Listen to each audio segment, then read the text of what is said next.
Welcome to Hot Shot Sports. In this week's edition, we cover NFL, MLB, NBA, and we touch on college football.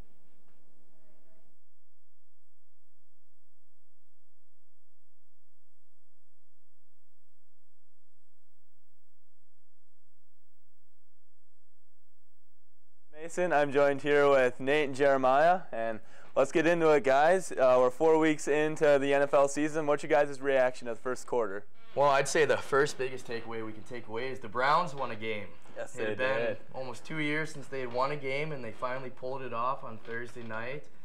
And, you know, I just, as an NFL fan, I think it's nice to see the Browns actually finally win a game for their fans that have been supportive of them for so long. And, I mean, Baker Mayfield, he's been exciting to watch now that he's been in the starting lineup. Yeah, I truly believe that Baker Mayfield is that dude. I love Baker Mayfield. That certain swagger that he kind of brings to the football field when he's out there is just something that Cleveland, I don't think, has really ever seen ever since the original team left town back in 1996 or whatever it was. So, I mean, they've been in that sort of quarterback slump where they haven't had that guy for the longest time, but I really do think they hit it out of the park with Baker Mayfield. Baker Mayfield first overall this year. You know, honestly, when they first got him, I was kind of scared. I was thinking, you know, I was seeing flashbacks of Johnny Manziel and everything, but I think you're definitely right, Nate. I think this is definitely their guy for the future. He's looking good. Yeah, just that fire that he has out on the field. You can tell that guy goes out there, he wants to win. I mean, obviously, what NFL player doesn't want to win? Right. But just the sort of fire that he brings to that organization is something that they so desperately needed, and I think he brings it. Does Baker Mayfield remind you guys of someone that we used to see a lot as a Green Bay Packers quarterback? Brett Favre? A little the bit. gunslinger? Yeah, I could see that. That's what I see. Him running around the pocket, making plays, slapping guys on the butt, like just having the time of his life. Like, he reminds me of Brett Favre, and like as a Packer fan growing up watching Brett Favre, that's all I see in Baker Mayfield, and like I think the Browns hit the jackpot with him, and I think they're in good hands. Definitely. And anything else say elsewhere in the NFL? Well, you're talking about guys that remind you of Brett Favre, but how about Patrick Mahomes? Just that guy. Unbelievable. Do you see the play last night he made? Von Miller on his heels, full speed, and he gets it off with his left hand. Left-handed. That was insane. I've never seen the guys that can do that really since Brett Favre was, you know, at his best.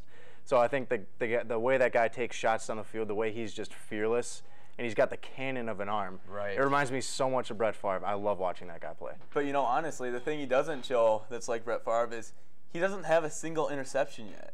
He's taking these ridiculous downfield shots, and he's hitting his target right on. It helps, you know, that Tyreek Hill is unbelievably fast, and he's just getting that much separation. But honestly, you know, a young quarterback coming like this and just slinging it and not throwing interceptions, that's an impressive thing to see. I think he came into one of the most perfect situations in the NFL. Andy Reid's his head coach. Andy Reid has always been really good with developing really young quarterbacks. Plus, you look at his weapons he's got. Kareem Hunt led the league in rushing last year. Travis Kelce's a top 2 tight end in the NFL. Tyreek Hill is an absolute burner on the outside. We've seen that time and time again. And it's really starting to show because you can just chuck it deep downfield, and he can kind of get bailed out no matter where he's throwing the ball. With Demetrius Harris, backup tight end, to Travis Kelce and Chris Conley on the outside. And then Sammy Watkins didn't even play last night. He's probably their number 1, number 2 receiver. Yeah. So, I mean, they just have weapons all over. I think, too, like with the game last night, what we really saw is, like, Mahomes, like, you could say the Kansas City Chiefs offense is more college-based with their offense and the formations that they're running, but when it came down, they're down 2+ scores with, like, 10 minutes left in the game.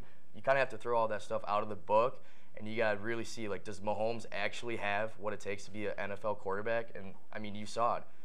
2 straight drives of leading them down the field to eventually winning the game. Like, I don't know what else anyone needs to see with Mahomes. Like, he is a top quarterback in the NFL, even though he's only played 4 games. All right, well, that's the last unbeaten team in the AFC with the Chiefs. Let's go over the NFC, where last unbeaten team is the Rams. In my personal opinion, I think they're the best team in all of the NFL.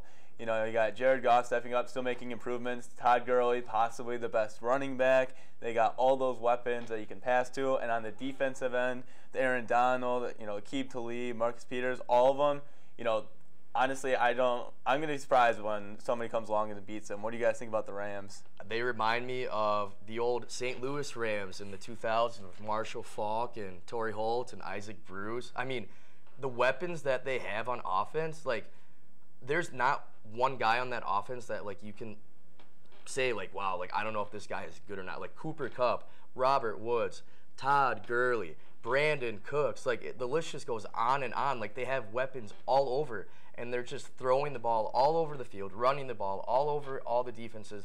Their offense is just going, like, up and down the field. Like, it's impressive to see. Definitely. So that was pro football for you. We can step down a little bit, take a look at some college football. You know, what are you guys looking at so far? Obviously, Alabama still at the top of the ranks. You know, we got some Big Ten teams meeting up on each other. What are you guys thinking about college right now? Go ahead. Oh, I was just going to say, I mean, as a Big Ten guy, as a Wisconsin Badgers fan, I mean, obviously they had a tough loss a couple weeks ago against BYU. But how about that Ohio State-Penn State game? I mean, in, you know, Penn State, you know, Beaver Stadium, the whiteout, one of the loudest college football stadiums in the nation, and Dwayne Haskins of Ohio State leading 2 scoring drives to come back and beat Penn State. I mean, that's tough to do, especially a top 10 matchup like that. And previously to those last 2 drives, he had done nothing throughout the game, and then he just kind of solidified himself as a Heisman Trophy candidate with that performance, I'd say. What do you think, Nate? I was say, I think the thing with Ohio State that almost makes it so frustrating is that even when it seems like you've got them down, they're going to come back and find a way to win just because all their playmakers on the field. They've recruited so well within the past few seasons. And my biggest issue with the game was on 4th and 5, with Penn State having the football, chance to go down, either tie the game or get the go-ahead score. They decide to hand it off, take the ball out of their All-American quarterback's hands, and hand it off for a loss of yards, and eventually end the game right then and there. Just a horrible play call from James Franklin. I don't really know what he was seeing. Obviously, I was not down there on the sidelines, but I don't know why you take it out of McSorley's hands in that situation. And, you know, honestly, I think the one thing we can say about Penn State, even though they did lose this game, is a lot of people were saying they were last year a lot of big one-man show with Saquon Barkley. You know, they're coming in this year, they're still playing well despite losing him. You're right. Trace McSorley, I think, is one of the better quarterbacks in all of the NCAA. So, you know, they're going to have to bounce back from this one, especially, you know, how competitive it gets. That one loss might just keep them out for the playoffs for the rest of the season. But I think that Penn State is still looking like a real good team. Right. Too, Chase Bryce, the country artist. Oh, I mean, 3rd-string quarterback for Clemson. Coming in for Trevor Lawrence because Kelly Bryant leaves because he's not the starter, and leads Clemson to a comeback victory against Syracuse. For a guy that probably isn't expecting to play at all this year, to come in and, you know, beat Syracuse, like, that keeps Clemson on the forefront of being a college football playoff team. And, I mean, obviously with Trevor Lawrence hopefully coming back from the head injury, I mean, Clemson's got to feel pretty good knowing that they have a solid backup quarterback still, even without Kelly Bryant there. And I think the thing that's most impressive about that, it wasn't like he came in during a blowout when he just really had to manage his game, don't have any turnovers, make sure your team stays ahead. He had to come in when they're losing and lead the team back and eventually get the victory. It was a very impressive performance from him. Oh, definitely. And, you know, otherwise, you know, we got a Badger fans here. I think we have to touch on Wisconsin a little bit. Obviously. That tough loss against BYU a couple of weeks back, you know, it was nice to see them bounce back against Iowa, who, especially in those big primetime games, can be some heartbreakers. But I think, you know, a bye week is good for them, and they'll come back stronger from that. But that's all for football. Now let's move on to look at some MLB. We're moving into the playoffs, and can you guys say fly the L? Brewers, you know, they came along. They won that tiebreaker game against the Cubs to take the NL Central as well as the overall NL championship. So, you know, we got the Cubs and the Rockies playing tonight in the wild card game. Brewers are going to host the winner of that series on Thursday. What do you guys think of all that? I say going off of that Cubs-Brewers game, I mean, can we say that Christian Yelich is MVP? I mean, do we need any more, like, facts to show? I mean, obviously, in the game of the year, 163rd game, Yelich outperformed Baez in moments throughout the game. Yelich had an RBI single. What did Baez do when he had 2 strikes on him in the bottom of the 6th with runners on 2nd and 3rd? Struck out. I mean, I don't know if I don't need any more information. Like, Yelich is my MVP for sure. Yeah, well, I think without a doubt it's got to go to Christian Yelich at this point. And you can point out and say he didn't win the Triple Crown. I mean, that's kind of a But given. who has won the triple? Like, who's the last guy that won that? Exactly. Miguel Cabrera with But the Tigers? he was still first in batting average. I believe he was second in both RBIs and home runs by only a couple in each He had category. 36 home runs and 110 RBIs. Yeah, the guy was That's just nuts. unreal this season. He is without a doubt the NL MVP, and if he's not, it's a disaster. joke. It's a joke, really. Better figure it out, MLB, if that's the case. Yeah, but as a Brewer fan too, I just want to say how satisfying it is to not only clinch a playoff berth on the road in Busch Stadium and then clinching the NL Central at Wrigley Field. Those are the two big teams that you almost always have to overcome, and they Right. finally did if it you within couldn't a do it at matter Miller of a week. Park, where else Where better exactly? could you do it? Where else would you rather do it? I loved every single second of that. And we'll take a look on the AL side of things. We got the Red Sox led the league in wins this year. They're looking really good. Do you think what's that side of the league going to turn out? You think? I mean, Mookie Betts with the Red Sox, I mean, he's arguably probably the AL MVP. 32 homers, 80 RBIs. I mean, insane production throughout the year. I mean, listen, like, the Red Sox are the team to beat in the AL, okay?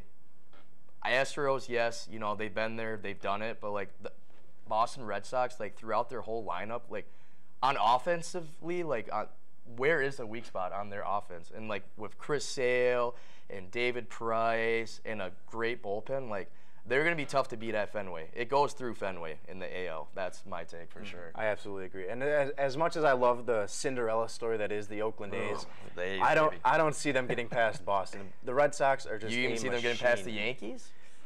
Even that I think is debatable. I If mean, you want to watch a home run derby, stay tuned. that should be a good one, but I really just think that the Red Sox are the team to beat in the American League, and I just don't see anybody really capable of beating them right now. I definitely think you're right about that, Nate. And we'll go from playoffs to preseason now. We got NBA preseason tipped off the other night. Got a lot of new look teams, a lot of players moving places that a lot of people are really excited to see. I think the big one that everyone thinks of start off is DeMarcus Cousins, one of the top centers in the entire league. Granted coming off injury, goes to join the Golden State Warriors, the two-time repeat champions, best team in the league. Are they just going to be unbeatable at this point? What do you guys think? I mean, it's so tough. I mean, you can make the argument that the Houston Rockets should have beaten Golden State last year had Chris Paul not have gotten injured. Now, my take is, did the Rockets really help themselves by getting Carmelo Anthony? Is that shots that are going to get taken away from Paul and Harden? Or is Melo going to give them that outside threat, that 18 to 17-foot jumper that they need? It's going to be interesting to see. I will say, though, too, that, like, honestly, like, I really think that with Houston, like, I think they can beat Golden State. I really do. Like, just how they move the ball. Like, they're basically Golden State. I mean, I think Houston's very much capable of it, but I think a lot of it depends on what kind of Carmelo Anthony we're going to see. Is it going to be prime Denver Nugget, New York Knicks Carmelo Anthony, or is it going to be the Carmelo Anthony we've seen the past couple of seasons that looks old, washed up, has not been able to score? If he can somewhat get back to that success he had early in his career, I think Houston can be a very dangerous team in the West, but as it stands right now, I just don't see anybody toppling the Golden State Warriors. Yeah, honestly, I think even if we can get that nice offensive Carmelo Anthony, on the defensive side, he can kind of be a liability. They lost Trevor Ariza for that position too, so he was one of their X factors really coming in and having those nice defensive performances. But yeah, and from there, a nice transition to take us over to the Eastern Conference. We'll ride along with Kawhi Leonard now playing for the Toronto Raptors. He said he didn't really want to go there. He's got 1 year on this contract. Let's see if he's going to play. How is he going to perform there, you think? I think he's excited for the opportunity. I mean, we saw Kawhi Leonard smile in one of his interviews. When does Kawhi Leonard ever show emotion? I mean, with San Antonio, with Greg Popovich, it's always, everyone's so stern. Like, everyone's, like, to themselves. Like, everything stays within the system. But now, like, with Toronto, with the ownership that they have there, I mean, with Toronto, like, they've been the Eastern Conference team. Like, obviously LeBron's in LA now, but, like, in the East, like, Toronto was that team that was supposed to beat, the Cavs. Well, they got rid of a lot of their guys on that team, and they're kind of, I don't want to say they're starting over, but they're kind of going a new route, and I almost think they're going to be better with Kawhi there. Like, I think Kawhi's that X factor that DeRozan wasn't. No, I have nothing against DeRozan, but like Kawhi is an all-star player, probably top 3 player in the league when he plays and when he's at his best. Yeah. All right. Well, we'll be back in a sec, but right now we're going to go take a look at some of those perfect pets. The University of Wisconsin-La Crosse brings you a weekly student newscast. Important news, movie critiques, weather forecasts, sports highlights, and local interviews. UWL's own WMCM, run by the students, for the students. Every Thursday at 4:30 on Campus Channel 200 and Charter Channel 989. Are you a movie fanatic? Tune in on WMCM TV's Screening Room, Tuesdays at 2:45 or 4:30. You can watch on Channel 200 and Charter 989.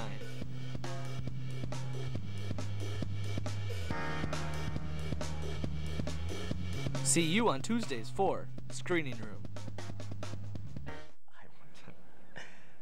All right, welcome back. Our next section, we're going to take a look at some tears, jeers, and cheers from around all of sports. So if you guys want to give me, let's start out with some tears. What's something you guys have been seeing lately that's just been making you tear up a little bit? Well, the thing that's making me tear up lately is, well, it actually happened on Sunday, was Tyler Eifert's ankle basically exploding on national TV. And I feel so bad for that guy. He's actually a very effective tight end, one of the better ones in the NFL. And it seems like the past 2 or 3 seasons, the guy can just not stay healthy. He finally came back 100% healthy this season. And one of the first games back, kind of gets caught up underneath the pile, and his knee and his ankle, just kind of gives out on him. It was a really gruesome injury. Going off of injuries, I mean, injuries suck in whatever sport you're in, especially the NFL. I'm going to have to say Earl Thomas. I mean, the contract negotiations that he was going through, wanting more money, a 30-year-old safety for the Seattle Seahawks. Arguably, you could say he was one of the best defensive players in the league throughout the first 3 weeks, and then he gets hurt, breaks his leg, the same one he broke in 2016. And I mean, obviously, a lot of discussion has been about the nice little middle finger wave that he gave to his sideline. But I mean, I don't really think you can take too much into that, because like the frustration that you have to have as a player coming back from an injury, trying to get more money, and then getting hurt, like that's tough. That's really tough. And you know, mine is also going to stay on that injury track. And while it hasn't been as serious yet, every time he steps out onto the field, I get scared about Aaron Rodgers' knee. He took that hit in the first game against the Bears, and he came back. And since then, you know, he just hasn't quite looked the same. You know, he's still running around, but he's definitely less mobile. And you know, I'm not sure if it's been from his knee, but you know, he's having a lot of uncharacteristic, just like overthrows on easy plays and everything. When he goes, he had a play this Sunday where he slid, and it just looked awkward because his knee gets stuck into the turf really easy, and he's picking grass out and everything. And just every time, you know, the pocket collapses on him, I'm afraid that brace just isn't going to hold up, and his knee's going to go out, and we're going to lose another season of Aaron Rodgers. So that one might just be, you know, being scared, but it's just, I'm just nervous about it. It'd be devastating, to say the least. But he did look a little better running the ball. Mm-hmm. I will give him that. He looked a little better. A little more mobile. Yeah. Right. Right. Baby steps. Baby steps. Definitely. All right, how about some jeers that you guys have? Well, the biggest one for me, and I think for pretty much every single NFL fan, is these new roughing the passer rules. I understand wanting to protect the quarterbacks. The quarterbacks are the stars of the league. You see when those big-name guys get hurt and they have to leave the game, viewership drops, and honestly, a lot of casual fans will lose interest in the NFL. But some of these are just ridiculous. And we've seen it week 2, Packers-Vikings, pretty much affected the outcome of the game, almost caused that tie. So for me, they just need to have a little bit more consistency and kind of figure out what they want. Defenses, I understand the frustration, but I know that they can adjust accordingly. However, as long as the NFL continues to remain inconsistent about it, it's just going to cause problems week in and week out. Exactly. I'd say for me, it has to be Le'Veon Bell. Arguably one of the best running backs in the NFL, holding out because of contract extension issues of always being a franchise tag player. And I drafted him #1 overall in my fantasy league. So did Obviously, I. So did I. Haven't gotten a lot out of him. I'm sure a lot of fantasy owners can relate to me. But I mean, like, he's losing out on like $850,000 every time he doesn't play on Sunday. Supposedly he's going to be back after the bye week in week 7, but like by that point, is he really going to be up to speed? And even like, are the Steelers really going to like trust him? Like I just have a feeling that Le'Veon in Pittsburgh, like he wants to be there, but I don't think he's going to be there much longer.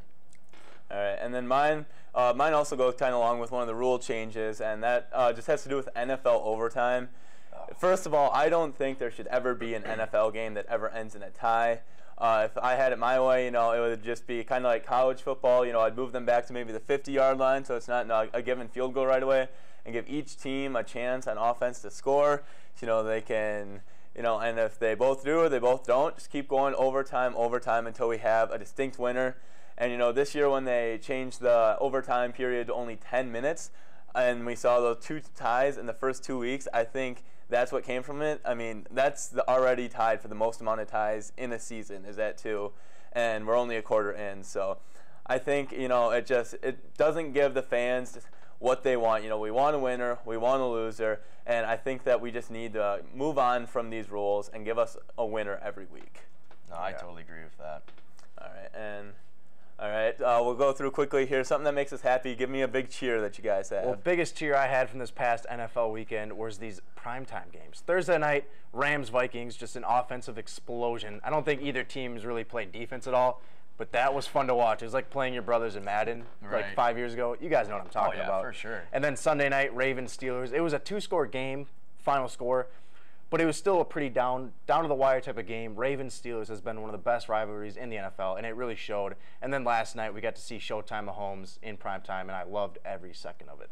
Oh, that was a perfect segue into what I was just going to say. Patrick Mahomes is my cheer. I mean, listen, like a rookie or a quarterback, second-year guy, didn't really play that much last year because Alex Smith was there. He comes in this year, has 10 touchdown passes through the first 3 games, the most in NFL history, and then last night leads the Chiefs to a game-winning touchdown drive where he converts on, a 2nd and 30 pass to get 27 yards and then leads them to the game-winning touchdown in Denver, Mile High City. Like, that's tough to do for any quarterback, let alone a guy that's hardly ever played. Yes, and lastly, my cheer, I'll give it to you real quick, but in the Eastern Conference for NBA, we got Gordon Hayward and Kyrie Irving back from injuries, 2 superstars that you just want to see play, so I'm excited for that. But all right, guys, we'll move on to our next segment, which is buy or sell. And this is something I've heard from, a lot of analysts, a lot of NFL fans have been saying it. The Patriots are off to a rocky start, and they got Tom Brady still aging, that feud you kind of think between him and Belichick and Kraft. Is this the end of the Patriots dynasty? Do you buy or sell that? Just hold your horses here, okay? Listen, they just dominated Miami Dolphins, okay? Everyone's like, oh, Miami, they're finally going to take over New England and win the AFC East. You were down 38-0 before you scored. Brock Osweiler had to play in the game. Okay, RELAX. Relax, as Aaron Rodgers would put it. New England will win that division, probably be a 1 or 2 seed. It's going to go through New England to go to the Super Bowl, as usual. Yeah, I'm absolutely selling on that one. Patriots are not done until somebody sticks a fork in Tom Brady and Bill Belichick. As long as those two are still in Foxborough, that machine is just going to continue to crank out wins. And I still think rocky start. They're getting Julian Edelman back. Right, he's back. If they can get Josh Gordon caught up to speed, if he can kind of fit into that system, they're going to be a dangerous team. James White out of the backfield too. You guys, honestly, you took the words right out of my mouth. I'm not a Patriots fan, and I kind of want to see the dynasty end finally. Same. But I honestly think, I'm looking forward to some of the plays I think Josh Gordon and Tom Brady can connect on, 2 big play guys right there. And, yeah, honestly, the Patriots are going to be just fine. But realistically, one more point. In that division, Buffalo Bills and New York Jets, who's going to beat them? Come on. That's true. All right, so we'll be back in a second for some rants. But right now we're going to move on, see some of those perfect pets.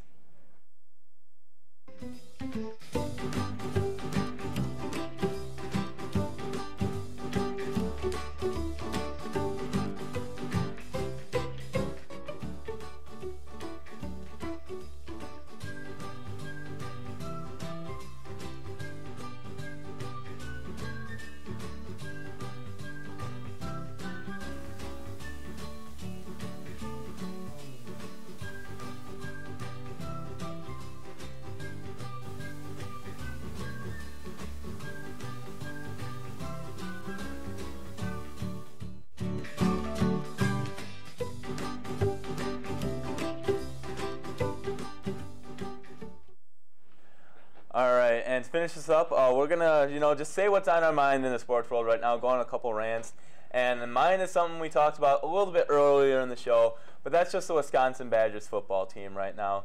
I mean, I tell you, they lost to unranked BYU, who, they did end up getting into the rankings eventually, but honestly, the team we have right now, we should be rolling over people.